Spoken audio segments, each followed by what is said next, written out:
বাংলাদেশের নানা বিষয় নিয়ে সেনাবাহিনীর স্পষ্ট অবস্থান এবং তার পরিপ্রেক্ষিতে প্রধান উপদেষ্টা প্রফেসর ইউনূসের পদত্যাগ গুঞ্জন এবং সেটা আসলে গুঞ্জন না, তিনি পদত্যাগের ইচ্ছা পোষণ করেছেন, এটা এখন ওপেন সিক্রেট ব্যাপার।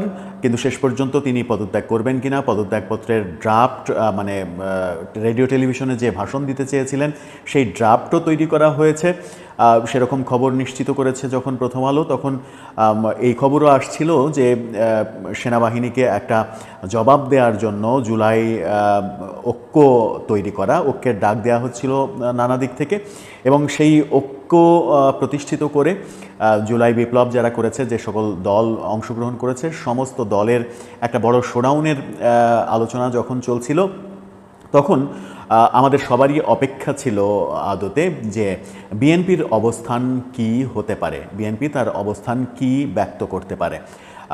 সরকার এবং এনসিপির সঙ্গে জামাতের একটা ভালো সম্পর্ক আগে থেকে ছিল, যদিও মাহফুজ আলমের ফেসবুক স্ট্যাটাসের পরে আওয়ামী লীগকে নিষিদ্ধের দাবিতে যে শাহবাগ আন্দোলন করেছিল এনসিপি, সেখানে ইসলামী দলগুলোর অংশগ্রহণ ছিল। সেখানেই আমরা দেখেছি যে আওয়ামী লীগকে নিষিদ্ধ ঘোষণা করার পরে জাতীয় সঙ্গীত গাওয়াকে কেন্দ্র করে খুবই বাজে পরিস্থিতি তৈরি হয়, জাতীয় সঙ্গীতকে অবমাননার ঘটনা ঘটে। তারপরে মাহফুজ আলমের একটা ফেসবুক পোস্ট, রাজাকার, যুদ্ধাপরাধী, এসব ফেসবুক পোস্টের কারণে ইসলামী দলগুলোর সঙ্গে এনসিপি এবং সরকারের দূরত্ব তৈরি হওয়ার ব্যাপার, এবং সেই দলগুলো থেকে মাহফুজ আলমের পদত্যাগ চাওয়ার ব্যাপারটাও আমরা যখন দেখেছি, তখন একটা দূরত্ব মনে হচ্ছিল। কিন্তু সে সকল ভুলে মাহফুজ আলম আবারও আহ্বান জানিয়েছেন ঐক্যের, এবং তারা এক ধরনের ঐক্যে থাকবে এটা বোঝাই যাচ্ছিল। কিন্তু বিএনপির অবস্থানটা পরিষ্কার হচ্ছিল না। বিএনপি কোন দিকে অবস্থান নেবে, সেনাবাহিনীর বিপক্ষে অবস্থান নেবে, সেনাবাহিনীর বিপক্ষে গিয়ে একটা বড় শোডাউনে বিএনপি কি আদৌ অংশ নেবে, নাকি কি করবে।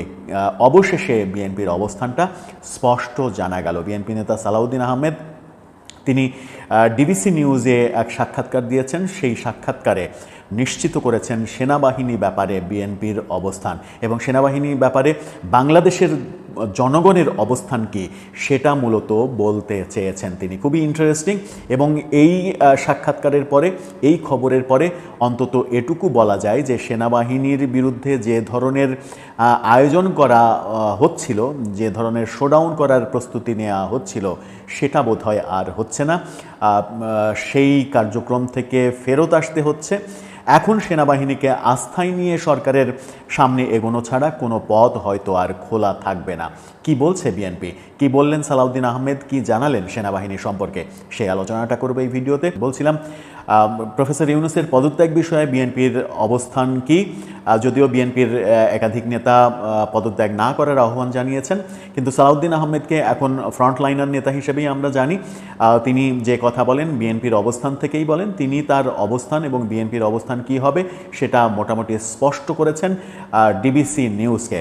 তিনি যেটা বললেন সেটা হচ্ছে যে প্রফেসর ইউনূস যদি নির্বাচনী রোডম্যাপ ঘোষণার পরিবর্তে পদত্যাগ করতে চান, তাহলে সেটা তার ব্যক্তিগত ব্যাপার, সেখানে বিএনপির কিছু বলার নেই। তিনি পদত্যাগ করতেই পারেন। তিনি পদত্যাগ করলে তো দেশ থেমে থাকবে না, বিকল্প খুঁজে নেবে দেশ, এই কথাটা তিনি বলেছেন। অর্থাৎ প্রফেসর ইউনূস পদত্যাগ করলে দেশের গতিপথ থেমে যাবে না, দেশ তার বিকল্প খুঁজে নেবে, দেশ ঠিকই এগিয়ে যাবে। সুতরাং তার পদত্যাগ করা না করা এটা কোনো ম্যাটার করে না, এমনটাই বোঝাতে চাইলেন সালাউদ্দিন আহমেদ, যেটা খুবই স্পষ্ট একটা বার্তা বিএনপির তরফ থেকে। তিনি খুবই মারাত্মক কথা যেটা বললেন সেটা হচ্ছে যে সেনাবাহিনী তো ভুল কিছু বলেনি। সেনাবাহিনী প্রধান গণতন্ত্র উত্তরণের কথা বলেছেন, ঠিকই বলেছেন, অথচ আমরা সিভিলিয়ানরা সেটা বুঝতে পারছি না, বোঝার চেষ্টা করছি না। সেনাবাহিনী যেটা বুঝতে পেরেছে, সেনাপ্রধান যেটা অনুভব করেছেন এবং বলেছেন তারা, সেটা আমরা সিভিলিয়ানরা বোঝার কথা ছিল আগেই, আমরাই বুঝতে পারছি না, এমন কথা সালাউদ্দিন আহমেদ বললেন সেনাবাহিনীর বক্তব্যের সাথে বিএনপি একমত, নির্বাচনী রোডম্যাপ না দিলে আমরা সরকারের পক্ষে থাকব না। সেনাপ্রধান তার দরবারে কথা বলেছেন, গণতন্ত্রের কথা বলেছেন, তার বক্তব্যে এমন কিছু ছিল না যা আইনের লঙ্ঘন। অর্থাৎ তিনি বলতে চেয়েছেন সেনাবাহিনী কোনো প্রেস কনফারেন্স করেনি, কোনো জনসভায় ভাষণ দেয়নি, তাদের নিজস্ব আয়োজনে নিজস্ব সদস্যদের উদ্দেশ্যে কথোপকথন হয়েছে, আলোচনা হয়েছে। সেটা আমরা যে কোনোভাবে গণমাধ্যমে চলে এসেছে, আমরা জানতে পেরেছি, যেটা আমাদের জানার কথা নয়। সেনাবাহিনী যেহেতু পাবলিক প্লেসে কোনো কথা বলেনি এবং যে কথাটা আমরা জানতেও পেরেছি, যে কথা সেনাবাহিনী বলেছেন, সেনা প্রধান যে বিষয়ে কথা বলেছেন, সেই কথার মধ্যে কোনো ভুল কিংবা বেআইনি কিছু দেখছেন না Salauddin Ahmed. This is the very important part. তার কথা বলার যে পুরো অংশ, তার মধ্যে সবচেয়ে গুরুত্বপূর্ণ পার্ট এটা। তিনি বলেছেন যে তিনি নির্বাচন নিয়ে, সেনাপ্রধান নির্বাচন নিয়ে কথা বলেছেন, করিডোর নিয়ে কথা বলেছেন, সার্বভৌমত্বের কথা বলেছেন। এটা তার এখতিয়ারের মধ্যেই পড়ে, কারণ নিরাপত্তা, দেশের সার্বভৌমত্ব রক্ষা এটা সেনাবাহিনীর দায়িত্ব। সেনাবাহিনী সেই ব্যাপারে, সেনাপ্রধান সেই ব্যাপারে কথা বলেছেন, ঠিকই বলেছেন, ঠিক নিয়ম মেনেই কথা বলেছেন। এখানে নিয়মের কোনো বরখেলাপ হয়নি। কিন্তু আবার অপরপক্ষে বলেছেন যে নিরাপত্তা উপদেষ্টা অপরদিকে যা বলছেন, নিরাপত্তা উপদেষ্টা খলিলুর রহমান সম্পর্কে তিনি বলছেন যে নিরাপত্তা উপদেষ্টা খলিলুর রহমান যেটা বলছেন সেটাই বরং আশঙ্কার ব্যাপার। সেই আশঙ্কা আমাদের তৈরি হয়েছে তার কথাবার্তায়, এবং সেনাবাহিনী এবং সরকারের সাথে যে দূরত্ব তৈরি হয়েছে, এই দূরত্ব তৈরি করেছেন ডক্টর খলিলুর রহমান, এমন কথা সালাউদ্দিন আহমেদ বললেন। অর্থাৎ সেনাবাহিনীর সঙ্গে সরকারের সম্পর্ক যে নষ্ট হয়েছে, এবং আমরা পরিষ্কার দেখতে পাচ্ছি যে সরকারের সঙ্গে সেনাবাহিনীর সম্পর্ক নড়বড়ে অবস্থায়, সেই নড়বড়ে অবস্থার জন্য দায়ী নাকি ডক্টর খলিলুর রহমান। এই কারণে ডক্টর খলিলুর রহমানের পদত্যাগ চাইছে বিএনপি। ডক্টর খলিলুর রহমান এবং 2 ছাত্র উপদেষ্টা, এই 3 জনের পদত্যাগ চাইছে বিএনপি। এদের এই উপদেষ্টা পরিষদে রাখা যাবে না। একদিকে সার্বভৌমত্বের সংকট হবে, আর একদিকে 2 ছাত্র উপদেষ্টা থাকলে সরকারের নিরপেক্ষতা ক্ষুণ্ণ হবে। সালাউদ্দিন আহমেদের এই সাক্ষাৎকারের পরে, ডিবিসি নিউজে যে সাক্ষাৎকার দিলেন তিনি, এই সাক্ষাৎকারের পরে বিএনপির অবস্থান নিয়ে আর কোনো ধোঁয়াশা থাকে না। বিএনপি, যেটা এর আগে একটা ভিডিওতে আমি বলেছিলাম যে সেনাবাহিনীর বিরুদ্ধে বিএনপি অবস্থান নেবে না, কারণ এর পরে যে নির্বাচন হবে, সেই নির্বাচনে নিশ্চিত দিনের আলোর মতো দেখা যাচ্ছে যে বিএনপি সেই নির্বাচনে বিজয়ী হয়ে ক্ষমতায় যাবে।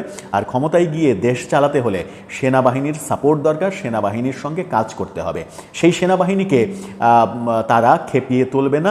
সেনাবাহিনীকে খেপিয়ে তুলে কোনো সরকার কোনো দিন কোনো দেশে টিকে থাকতে পারে না। সেই বোধ বিচারে বিএনপি সেনাবাহিনীর বিপক্ষে কোনো ধরনের কোনো শোডাউন, কোনো অবস্থানে যাবে না, যেটা আগের ভিডিওতে বলেছিলাম। সেটাই সালাউদ্দিন আহমেদের কথায় স্পষ্ট হয়ে গেল। এখন কোন পথে এগোবে পরিস্থিতি? তাহলে কি প্রফেসর ইউনূসের এই মুহূর্তে পদত্যাগ করা ছাড়া আর কোনো ওয়ে খোলা থাকছে না, নাকি শেষমেশ সব কিছু নিয়ন্ত্রণ করে ঠিকঠাক মতো সামনে এগিয়ে যাওয়ার পথ ঠিকই তৈরি করে নিতে পারবেন? কোনটা হবে? দর্শক, আপনার মতামত জানিয়ে লিখতে পারেন আমাদের কমেন্ট বক্সে।